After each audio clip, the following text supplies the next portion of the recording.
A week remains before the always important ceremony of the imposition of the cardinal's biretta on new cardinals is held in Rome. On this occasion, Pope Francis has appointed 21 new cardinals, of whom 16 are under 80 years of age and therefore have the right to vote. It is a ceremony, it is an act always very important for the history and the life of the Church, because these electors, the new ones and those who already have the right to vote, will be in charge of electing the new pontiff when the time comes. But with these 16 new electors, the number rises to 132, that is, 12 more than those foreseen in the ordinance to participate in a conclave. It will not be until June 30th of next year, with the retirement of Cardinal Versaldi on his 80th birthday, that the number will be in accordance with the law, when there will be only 120 electors, unless, of course, Sister Death takes one of them away in the meantime. In addition to this consistory for the imposition of the biretta on the new cardinals, the Pope has summoned all the cardinals of the world, 219, for an extraordinary consistory 2 days later. An extraordinary consistory is, if possible, much more important than the ordinary consistories in which the cardinal's biretta is imposed on the newly appointed cardinals. The extraordinary consistories are convened on few occasions. For example, St. John Paul II only did it 6 times throughout his long pontificate. Benedict XVI, none. Pope Francis convened an extraordinary consistory in 2014, just coinciding with the new cardinals created by him shortly after being appointed Pope. On that occasion, the topic to be discussed was precisely the family, a topic in which the government of Pope Francis has been and is being very important. But on this occasion, this extraordinary consistory has a topic to discuss, to debate, that has already been resolved. That is, it's going to discuss the issue of the reform of the Vatican Curia, but that is not something on which the Colleague of Cardinals will be consulted, but it is something that has already been approved and is being implemented. Therefore, it seems very strange that all the cardinals of the world are summoned to consult them or to study something that is already settled. That is already, I repeat, not only approved, the new regulations, but that are already being applied. And that creates the first question about this consistory. That is, besides dealing with a topic that is already resolved, will there not be other items on the agenda that have not been published? For example, the issue of the Synod of Synodality, or the demands for changes in dogma and morals of the German bishops, and not only the German bishops. The question of curial reform is a settled issue. Pope Francis must have something else in mind to consult a colleague of cardinals other than that which already somewhat recent but somewhat old.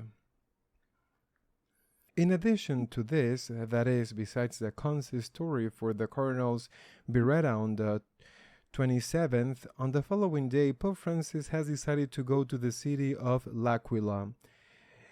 In Aquila, a devastating earthquake took place a number of years ago, from which the city has not recovered. 13 years ago, if I remember correctly, even the Cathedral of L'Aquila itself has not yet been restored. Why is Pope Francis now going to L'Aquila to visit a city victim of an earthquake when in all these years he has not been there? Another question. The official explanation is that he is going to visit the tomb of Pope Celestine V, who was the first pope in relatively recent times, in this case in the Middle Ages, the first pope to resign. The second, as we know, was Pope Benedict XVI. The reason is that the last week of August every year takes place what in Italian is called the Perdonanza, the Great Pardon, in which you get the plenary indulgence, but this happens every year. Why does the Pope have to go now to visit the tomb of Celestine V to participate in this act of great mercy, of great forgiveness, and he has not done it in the years that he has been governing the church? Another question that naturally gives rise to answers of different kinds, some of them related to a possible resignation. It's not only the Pope who in some way generates these questions around these two great events on the 27th, the 28th, and then on the 29th and 30th, when he will meet with all the cardinals of the world to theoretically talk about the reform of the Curia. The fact that the arrival of these cardinals is already generating very important questions. For example, the question of Nicaragua. Until now, the Pope has kept silent. We don't know the cause, therefore we cannot condemn something of which we are not completely informed, but the events are rushing. The Bishop of Matagalpa has just been taken from his home where he was under arrest, surrounded by the police. The Bishop of Matagalpa has just been taken from his home. The police have taken him away by force. He's in jail. Well, actually, at this moment, we don't know where he is. At this moment, he is missing. It's impossible for the Pope to remain silent on this issue. The way things are going, that silence is impossible, especially because the Episcopal Conference of Colombia and the Episcopal Conference of Costa Rica have already issued public statements of support to the Nicaraguan Church. Even a person as close to Pope Francis as the Archbishop of Tegucigalpa, Cardinal Maradiaga, has also spoken out in support of the Nicaraguan bishops, but it turns out that the Nicaraguan bishops are the only ones who have not spoken out. Cardinal Brenes, Archbishop of Managua, is coming to the Consistory, and I have not read anywhere about anyone questioning themselves about the silence of Cardinal Brenes and the rest of the Nicaraguan episcopate. Why don't they speak? Why doesn't the Pope speak? This is a question that is becoming more and more pertinent, that demands in an ever more intense way an answer. But the first ones to speak are the bishops of the country. Why don't they speak? It's possible that it's out of fear. It is very likely out of fear, but the question must be asked, why doesn't Cardinal Brenes speak? I trust that after this arrest, they will finally dare to speak out and condemn the religious persecution that is taking place in the country and that other bishops are already condemning, but the interested parties are keeping silent, possibly out of fear. But the question must be asked, why doesn't Cardinal Brenes speak out? Why don't the Bishop of Nicaragua speak? This is a pertinent and urgent question. Besides asking, seeing how things are going, why doesn't the Pope speak? Now, this silence has no justification whatsoever, even after a large number of important politicians, heads of state of several Latin American countries have addressed a public letter to the Pope asking the Pope to make a statement. In this context of the Consistory, therefore, several questions arise, among them the question of an intervention of the Pope and the Nicaraguan bishops on what is happening in that country. This is not the only case. There is another one very important. Cardinal Ouellet, prefect for the dicastery for bishops, one of the most important in the Vatican structure. Cardinal Ouellet, a Canadian, has just been accused of sexual misconduct against a woman many years ago. A woman who was then already an adult, now very old, well, and who supposedly, according to this lady, the Cardinal, then Archbishop of Quebec, the Cardinal put his hand on her back in an area, she says, very low in the spine without specifying exactly at what height of the vertebra. In the lumbar vertebra, the cardinal placed his hand. Well, the Vatican, even the Pope, has immediately issued a statement saying that the accusation is so ambiguous and so generic that there is no room for any canonical investigation.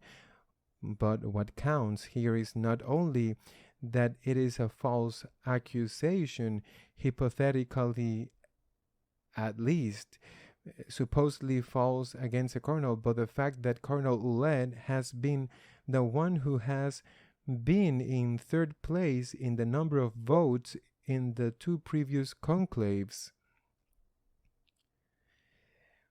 When Benedict XVI, then Cardinal Ratzinger, was elected, the second was Bergoglio, and the third was Ouellet.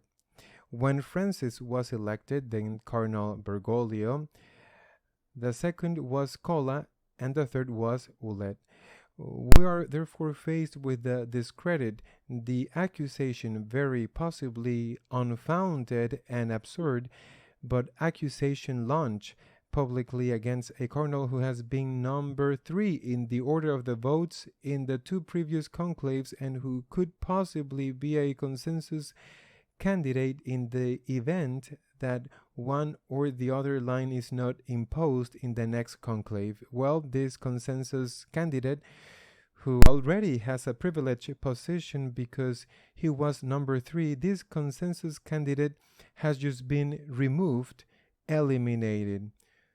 Who can imagine that Ouellet will receive even a single vote when the accusation is already in the media that a woman has accused him of having put his hand on an inappropriate part of her back, even if it is false?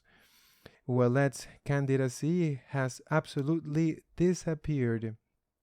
There is no way he can be on the list of candidates for the papacy after this.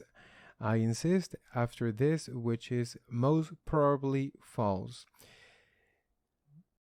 They have just eliminated one of the most probable successors of Pope Francis, and it's been with a move as ridiculous as it is deadly to accuse someone that 20 years ago or 30 years ago he put his hand on the back of a person who was already an adult. That lady has not said anything until this moment to accuse someone of this is, as the Vatican itself has said, something without foundation, but that is going to serve to keep Ouellet off the list of possible candidates.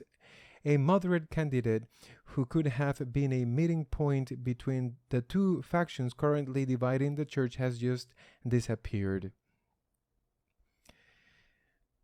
There are many unanswered questions about this extraordinary consistory that will meet in a few days in Rome.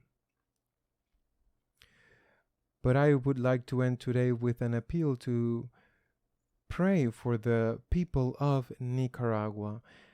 The communist dictatorship in Nicaragua follows in the footsteps of the dictatorships in Cuba and Venezuela. It is the people of Nicaragua, not only the Catholic people of Nicaragua who are the majority, who are paying the consequences. The church is on the front line suffering the repression of the tyranny. We have to pray for them. We have to pray for Nicaragua. We have to pray for this bishop who is imprisoned so that no misfortune befalls him, and of course for the priests and lay people who have been arrested with him.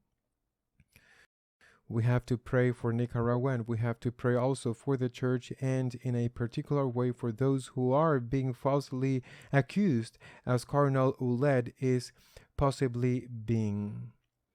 May God help the church, and may God help Nicaragua in particular. See you next week, God willing.